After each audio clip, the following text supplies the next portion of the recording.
नमस्कार, news click में आपका स्वागत है। कोविड-19 के दौरान जो लॉकडाउन सरकार ने 2 बार अनाउंस किया है और उसके साथ ही साथ कई मेजर्स भी अनाउंस किए जिस पे लगातार सवाल उठ रहे हैं।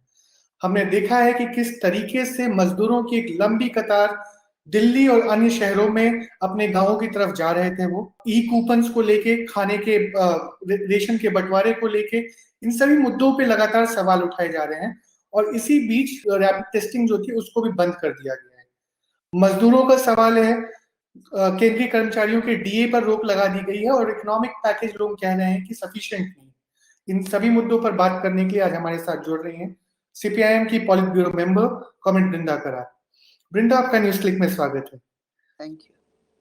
पहले तो हम इस बात से शुरुआत करते हैं कि ये जो पूरा कोविड-19 का लॉकडाउन पहले सरकार ने 24 मार्च को अनाउंस किया और उसके बाद 14 अप्रैल के बाद से जो दूसरा लॉकडाउन का फेज स्टार्ट हुआ, इसमें जो सरकार की पूरी प्रक्रिया रही है और उनके जो इंतजाम रहे हैं, उसके बारे में आप क्या कहना चाहेंगे? मैं तो समझती हूँ देश भर में लोगों ने ये समझा है कि मोदी सरकार ने जिस रूप में लॉकडाउन किया, लॉकडाउन के सवाल पर इतने लोग प्रश्न नहीं करते हैं, लेकिन जो तरीका अपनाया गया, 4 घंटे की नोटिस देकर, समय देकर, 4 घंटा क्या है, 8 बजे रात को उन्होंने ऐलान किया, 12 बजे से लॉकडाउन, और उसके जो परिणाम हमने देखे वो तो बहुत ही खतरनाक और भयानक है। तो लॉकडाउन के तरीके इस बात को फोकस में लाती है कि सरकार की जो पूरा रवैया है जनवादी प्रक्रिया के संबंध में, लोगों के अधिकारों के संबंध में, वो सब ढक जाता है उनकी तानाशाही रुख के सामने। तो सवाल तो एक तो हम ये आलोचना कर ही रहे, सभी कर रहे हैं कि सरकार ने जिस रूप में वो किया है वो बिल्कुल गलत है। उन्होंने जो पैकेज और नई पैकेज नहीं दिया है वो भी बिल्कुल गलत है। लेकिन प्रांजल जी, मैं ये चाहूंगी कि हम लोग सब इसके पीछे क्या है, क्या बुनियादी नीतियां हैं सरकार की, क्या उनका एजेंडा है इस तरीके से काम करने का, उस पर भी थोड़ा ध्यान देने की जरूरत है। और इसलिए आपका पहला सवाल का मेरा जवाब ये है कि वो बहुत ही गलत था, एक तरफा था, लेकिन इसके साथ साथ ये भी सच है कि वो एक अथॉरिटेरियन, एक तानाशाही रुख थोपने वाली, सेंट्रलाइजेशन की जो रुख सरकार की है वो भी उससे स्पष्ट होता है। आपने जैसे ये अथॉरिटेरियन की बात की और सरकार के रुख की बात की, तो इसी बीच में हमने देखा है कि कई राज्य सरकारें जो हैं वो लगातार मांग कर रही हैं कि उनके जो जीएसटी और सबके पैसे केंद्रीय सरकार के पास पड़े हुए हैं उसको दिया जाए। पर ये सब ना करते हुए अगर हम अलॉटमेंट देखें एपिडेमिक को लेके, तो केरल को सबसे ज्यादा कम अलॉटमेंट दिया गया जबकि उस समय वहां पे सबसे ज्यादा केस थे। तो ये एक तरीके से राज्यों पे पूरा भार डालने की तैयारी मोदी सरकार ने की थी। बिल्कुल आपने सही सवाल उठाया है कि एक तरफ आपने लॉकडाउन किया, आपने जनता को समय नहीं दिया, वो भी एक संवैधानिक अधिकार के मैं समझती हूँ विरोध है। और दूसरा जो आपने सवाल उठाया केंद्र और प्रदेशों के बीच में जो रिश्ते की सवाल है, देखिए मोदी जी के ऊपर निर्भर नहीं है, अमित शाह के ऊपर निर्भर नहीं है, हमारे देश की संविधान का एक फेडरल ढांचा है, एक संघीय ढांचा है, और सरकार उस संविधान के तहत ड्यूटी बाउंड है कि आपको प्रदेशों को साथ में लेकर, विशेषकर महामारी जैसे एक भयानक संकट के सामना करने के लिए, लेकिन बिल्कुल नहीं, आप उसी जो एजेंडा है उनका सेंट्रलाइजेशन का, आप जानते हैं बीजेपी का क्या नारा है, एक देश एक नेता और एक गवर्नमेंट, मतलब सेंट्रल गवर्नमेंट को और मजबूत करो, यूनिटरी फॉर्म ऑफ गवर्नमेंट, मतलब केंद्र सरकार के पास ही सारे अधिकार हो। ये तो उनकी समझ है, जनसंघ की समय से आज तक उनकी यही समझ है। और आज कोविड के समय, इस लॉकडाउन के समय, ये बिल्कुल स्पष्ट नजर आ रहा है कि बीजेपी उसी एजेंडा को पुश कर रही है, जिसके कारण उनको परवाह नहीं है कि प्रदेश जो एकदम फ्रंटलाइन पे इस कोविड की संकट का सामना करने के प्रयास कर रहे हैं। केरल जो दुनिया भर में मॉडल के रूप में माना जा रहा है, अगर केरल सरकार ये अगर कहती दुनिया को कि हमने किया, इसके बावजूद कि सेंट्रल गवर्नमेंट ने हमें कोई पैसा नहीं दिया, कोई मदद नहीं दी, केवल इंस्ट्रक्शंस और आदेश देते रहे, अगर ये सार्वजनिक दुनिया में होता तो मोदी सरकार की क्या रेपुटेशन रहती। एक तरफ तो ये है, पर दूसरा सवाल ये भी है कि प्रधानमंत्री मोदी खुद तो चीफ मिनिस्टर्स के साथ लगातार वीडियो कॉन्फ्रेंसेस कर रहे हैं, पर जहां तक इसमें पैकेजेस की बात हो, इकोनॉमिक स्टेप्स की बात हो, फाइनेंस मिनिस्टर ने कोई बातचीत नहीं की है बाकी स्टेट के फाइनेंस मिनिस्टर्स के साथ कि इस दौरान जब पूरे देश में लॉकडाउन है, मैन्युफैक्चरिंग, कंस्ट्रक्शन सब कुछ ठप पड़ा हुआ है, तो वर्कर्स का क्या होगा, एक ये बड़ा सवाल है। बहुत बड़ा सवाल है। और आप देखिए इनकी क्या समझ है। इनका एक फाइनेंशियल कमेटी उन्होंने बनाया था, एक्सपर्ट कमेटी, वो कहाँ गायब हुए उसका कुछ अता पता नहीं है। 1,70,000 रुपया देकर वो सोचे कि बस यही होगा, उसके बाद कुछ नहीं। और वो भी कितना वर्चुअल था वो भी सब जानते हैं। लेकिन वो अभी जीडीपी का 1% हिस्से के आसपास भी नहीं था पूरा। एग्जैक्टली 0.85 या कुछ था जीडीपी का, बिल्कुल सही कह रहे हैं। लेकिन आप इस तरह भी देखिए, आपने जिक्र किया था कि मोदी जी मुख्यमंत्रियों की कॉन्फ्रेंस कर रहे हैं, बिल्कुल सही है, कर रहे हैं। लेकिन आप उसका पूरा फॉर्मेट को देखिए। मोदी जी तय करेंगे कौन से मुख्यमंत्री कब बोलेंगे और कितना बोलेंगे, चलो ठीक है, ऐसे अगर इतने मुख्यमंत्री हैं, लेकिन कम से कम पहले से जो मुख्यमंत्री बोल रहे हैं उस पर तो आप तवज्जो दीजिए, उस पर तो आप ध्यान दीजिए, बिल्कुल ही नहीं।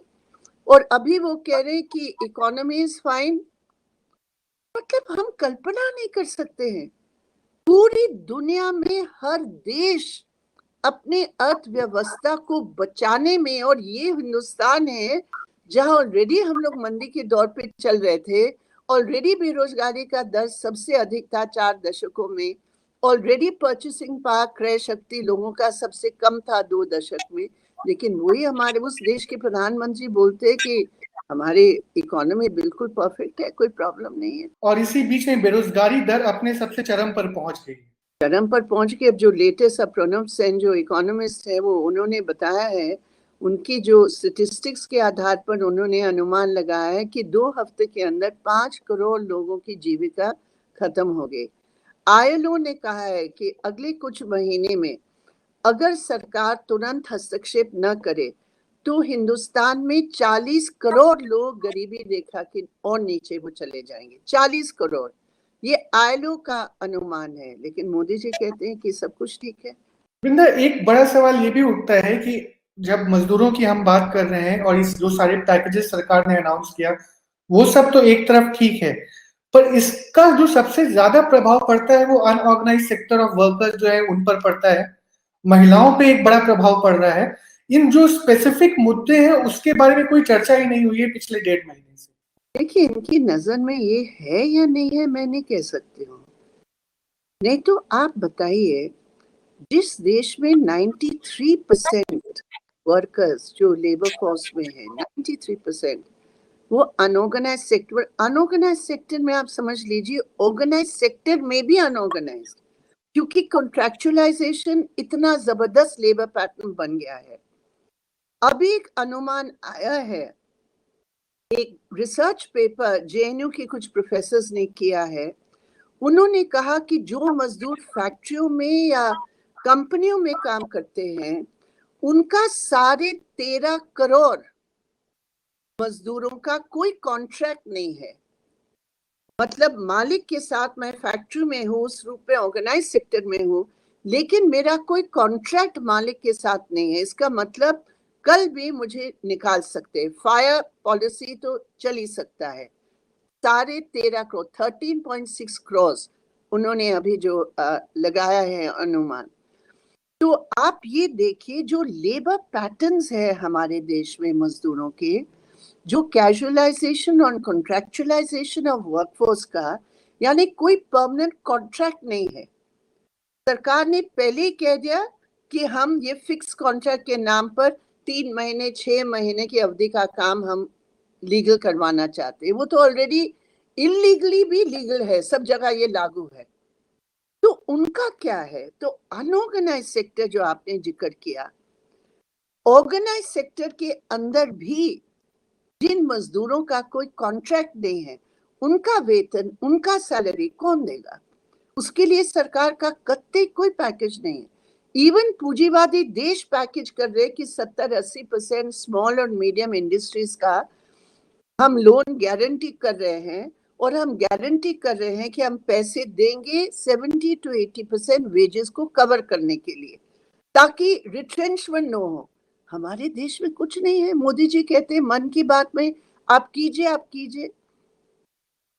तो इसका मतलब ये है कि देश की मजदूर जो धन पैदा करते हैं, अनऑर्गेनाइज सेक्टर हो या ऑर्गेनाइज सेक्टर, वो सरकार की प्रायोरिटी एजेंडा पर है ही नहीं। तो अगर ये एजेंडे पर नहीं है तो जैसा कि लोग कह रहे हैं, एजेंडे पर है क्या फिर? क्योंकि एक तरफ अगर हम दूसरी तरफ देखें तो भाजपा के कई नेता लगातार कम्युनल स्टेटमेंट्स बना रहे हैं और एक स्पेसिफिक कम्युनिटी को टारगेट करने की लगातार कोशिश की जा रही है। देखिए, आपने एक बहुत अच्छा सवाल किया प्रांजल कि इनका एजेंडा क्या है। मैंने सारी नीतियों का स्टडी सब कुछ करने के मैं ये कंक्लूजन पर पहुंची हूँ कि एक्चुअली ये सरकार एक प्लान तरीके से उनकी और उनकी पार्टी की, रूलिंग पार्टी की जो भी एजेंडा है, मैंने आपको सेंट्रलाइजेशन का एजेंडा का जिक्र किया, उसको वो पुश कर रहे हैं। इकोनॉमी में ये सिर्फ हम नहीं कहते हैं कि ये मजदूरों की परवाह नहीं करते इसलिए इतने करोड़ है, नहीं, ये न्यू लिबरल रिफॉर्म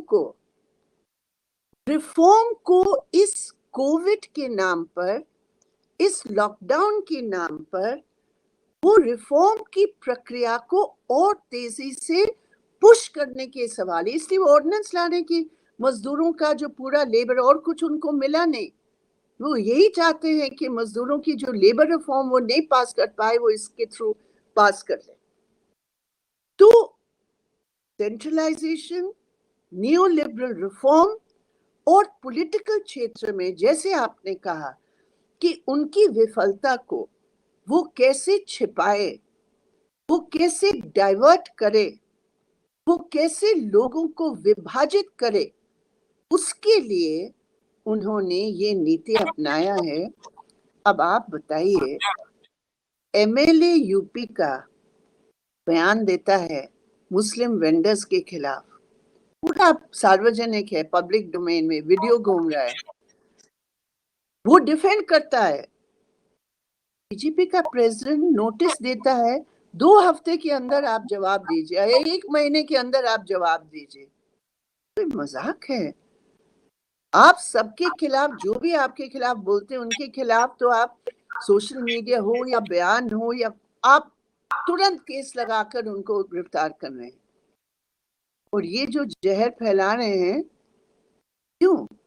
आपने ये केसेस की बात की, इसी बीच में हमने देखा कि दिल्ली में भी लगातार दिल्ली वायलेंस से जुड़े हुए कई लोगों को पूछताछ के लिए बुलाया गया है, कुछ अरेस्ट भी हुए हैं।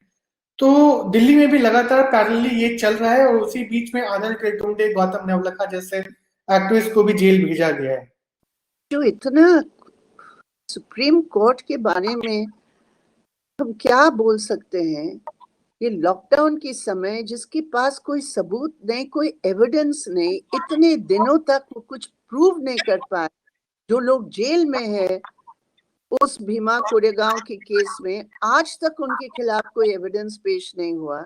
लेकिन यूएपीए की वो ड्रैकोनियन क्लॉजेस को, जो इतने खतरनाक है कि कोई बेल नहीं कर सकता है, आपको ही प्रूव करना पड़ेगा कि आप दोषी नहीं, इस टाइप के कानून को उन्होंने इस्तेमाल करके बंद किया हुआ है। और अभी दिल्ली के अंदर इन्होंने क्या किया है ये भी समझना बहुत जरूरी है। जो एंटी सीए प्रोटेस्ट दिल्ली के अंदर और पूरे देश भर में रहे हैं, अभी अमित शाह जी के नेतृत्व में ये पूरे तौर पर उनका प्रयास है कि एंटी सीए प्रोटेस्ट की लीडर्स को किसी भी तरह झूठ बोलकर, मैन्युफैक्चर करके वो दिल्ली के सांप्रदायिक हिंसा के साथ जोड़ ले, ताकि जो बीजेपी उनकी नेताओं की उनकी नफरत वाली भाषण देने की जो जिम्मेदारी है उस वायलेंस के लिए, वो पूरे तौर पर उसको छिपा दे, और पुलिस का भी जो उसमें रोल था वो पूरे तौर पर छिपा दे। तो ये एक लिंकिंग है, मतलब जैसे एक ही पत्थर से आप दो शिकार को आप मार रहे हैं, यही है उनका कि एंटी सीए प्रोटेस्ट की रीढ़ को वो तोड़ दे, और दूसरी तरफ जो बीजेपी और रूलिंग पार्टी बीजेपी की जो दायित्व है उस हिंसा के पीछे, उसको किसी भी तरह वो छिपा के रखे और एक नया कहानी वो उसको बनाए। और ये भी प्रांजल मैं कहना चाहती हूँ, ये भी बीजेपी का वो एजेंडा है कि ये सब एंटी नेशनल एलिमेंट्स जो उनका चली रहा है, लॉकडाउन को इस्तेमाल करके इसको वो लागू कर रहे हैं। जेएनयू की स्टूडेंट्स के खिलाफ जो कुछ हुआ, अभी तक केस भी दाखिल नहीं हुआ, अभी तक कोई इंक्वायरी नहीं हुई, गिरफ्तारी नहीं हुई, लेकिन जामिया की स्टूडेंट्स जो एंटी सीए प्रोटेस्ट कर रहे थे उनको एंटी नेशनल साबित करने के लिए अभी लगभग 50 स्टूडेंट्स, और सिर्फ स्टूडेंट्स ने, जामिया एलुमनाई एसोसिएशन जो इतने मतलब प्रेस्टिजियस पोस्ट पर है, आज रिटायर्ड ऑफिसर्स हैं उसमें, सीनियर ब्यूरोक्रेट्स हैं उसमें, उनकी प्रेसिडेंट को उन्होंने यूएपीए में अभी पूछताछ कर रहे हैं। आप सोच सकते हो? तो ये जनवाद के ऊपर जो हमला है, जनवादी अधिकारों के ऊपर जो हमला है, वो इसलिए कर रहे हैं क्योंकि लॉकडाउन का फायदा उठाकर, ताकि कोई प्रोटेस्ट न हो, उसका फायदा उठाकर वो उनकी जो जनवाद का गला घोटने वाले जो उनकी नीति है उसको आगे बढ़ाना। वृंदा, ये मेरा आखिरी सवाल होगा कि जब कोविड के खिलाफ जो पूरी लड़ाई है उसमें ना केवल देश में बल्कि पूरे दुनिया भर में केरल मॉडल जो है वो तेजी से उभर कर आया है, तो आखिर क्या कारण रहा है कि केरल मॉडल इतना सफल हो पाया है? और आज की स्थिति में अगर हम देखें तो बहुत हद तक ये जो पूरा कर्व है वो केरला फ्लैटन करने में सक्सेसफुल रहा है। ये बिल्कुल सही बात है, और हमें गर्व है इस बात की कि केरला की मॉडल जो एलडीएफ सरकार, जो लेफ्ट एंड डेमोक्रेटिक गवर्नमेंट के नेतृत्व में सीपीआईएम की पॉलिट ब्यूरो मेंबर कॉमेड पिनराई विजयन जो चीफ मिनिस्टर हैं, हमारी सेंट्रल कमेटी मेंबर के शैलजा जो हेल्थ मिनिस्टर हैं, और उनकी जो पूरी टीम के नेतृत्व में केरल ने ये दिखाया है कि एक वैकल्पिक रास्ता सफल हो सकता है। केरल का मॉडल मोदी जी के मॉडल से बिल्कुल उल्टा है, बिल्कुल पूरा कॉन्ट्रास्ट है रात और दिन का। केरल की मॉडल में पहले बात ये है कि केरल की मॉडल एक साइंटिफिक आधारित, जो टेस्टिंग के बारे में छिपाने के लिए नहीं, टेस्टिंग अनिवार्य है, जितने भी आंकड़े आए टेस्टिंग अनिवार्य है। तो टेस्टिंग, ट्रेसिंग, कॉन्टैक्टिंग, क्वारंटीनिंग, ये जो पूरा मॉडल जो हमने पहले चीन में देखा था, जनवरी फरवरी में वुहान में, केरल ने निपा वायरस के अनुभव के आधार पर, जो केरल ने बहुत सफलतापूर्वक कंट्रोल किया था, उसी मॉडल पर केरल ने शुरुआत की। तो ये इम्पोर्टेंट पॉइंट है कि केरल इसलिए कर पाई है क्योंकि केरल मॉडल में पब्लिक हेल्थ सिस्टम बहुत मजबूत है। केरल में वामपंथी ताकतों की मजबूती के कारण कांग्रेस आए और गई सरकारों में, जैसे हम भी आए और गए, लेकिन वामपंथी विचारधारा और एजेंडा इसलिए इतना मजबूत है कि जो कांग्रेस या बीजेपी अन्य प्रदेशों में न्यू लिबरल पॉलिसीज के तहत पूरा पब्लिक हेल्थ को चौपट कर लिया, केरल में जनरली स्पीकिंग हमारे प्रेजेंस के कारण वो नहीं होने दिया, और आज केरला की public health system is the best in the country, पूरे देश भर में। तो उस सिस्टम को आधार मानकर केरल की वो प्लानिंग सफल हुई, जो बाकी जगह ना प्लानिंग थी ना उस प्रकार का पब्लिक हेल्थ सिस्टम है। दूसरी बात है केरल की लीडरशिप, केरल की लीडरशिप की प्लानिंग और केरल की लीडरशिप की पारदर्शिता, रोज सामने आकर जनता को कॉन्फिडेंस में लेकर, ये नहीं कि हम ये करने जा रहे हैं, नहीं, रोजाना मुख्यमंत्री अपने प्रेस कॉन्फ्रेंसेस के द्वारा आम जनता के सामने पेश होकर जो वहां फैक्ट्स और फिगर्स और रिपोर्ट है वो रोज पब्लिक रिपोर्ट देते हैं, जिससे क्या हुआ, आम जनता का विश्वास बढ़ा। और दूसरी बात है, आम जनता की हिस्सेदारी बढ़ी, क्योंकि रोज मुख्यमंत्री बोलेंगे कि ये नहीं हो रहा, इसका ये कमजोरी है, इसलिए अगर हम ये करते हैं हमारा फायदा होगा। तीसरी बात, सेंट्रल गवर्नमेंट की सेंट्रलाइजेशन की समझ है। केरल ने सेंट्रल प्लानिंग के साथ साथ डिसेंट्रलाइज पंचायतों को शामिल करके, अलग इंस्टीट्यूशंस कुटुंबश्री जैसे को शामिल करके जनता के साथ संपर्क बनाकर उन्होंने वो मॉडल चलाया, पार्टिसिपेशन, पब्लिक पार्टिसिपेशन। और चौथी बात, केरल पहले सरकार थी इस देश भर में जिन्होंने एक प्रो पीपल पैकेज तैयार करके दिया। तो ऑन एवरी फ्रंट अगर आप देखें, इनका जो विकल्प रहा है वो विकल्प मोदी सरकार की समझ के एकदम कॉन्ट्रास्ट में उन्होंने वो काम किया। और इसीलिए मैं समझती हूँ, लेकिन हालांकि हम कंप्लेसेंट नहीं हो सकते हैं, अभी भी बहुत काम बाकी है, अभी भी बहुत चुनौतियां हैं वहाँ। फाइनेंस की एक जबरदस्त चुनौती है वहाँ केरल के अंदर। कुछ कदम उठाने पड़ रहे हैं जो नहीं वो चाहते हैं, इसके बावजूद भी कुछ करना पड़ रहा है। लेकिन हाँ, निश्चित रूप पर ये मॉडल इंटरनेशनली एक्सेप्टेबल मॉडल हो गया है, और इसलिए हो पाया है क्योंकि वामपंथी विचार ने उसके आधार पर सरकार चल रही है। शुक्रिया वृंदा हमसे बात करने के लिए, और आगे भी हम ऐसे मुद्दों पर लगातार आपके पास आते रहेंगे। धन्यवाद। न्यूज क्लिक देखने के लिए धन्यवाद।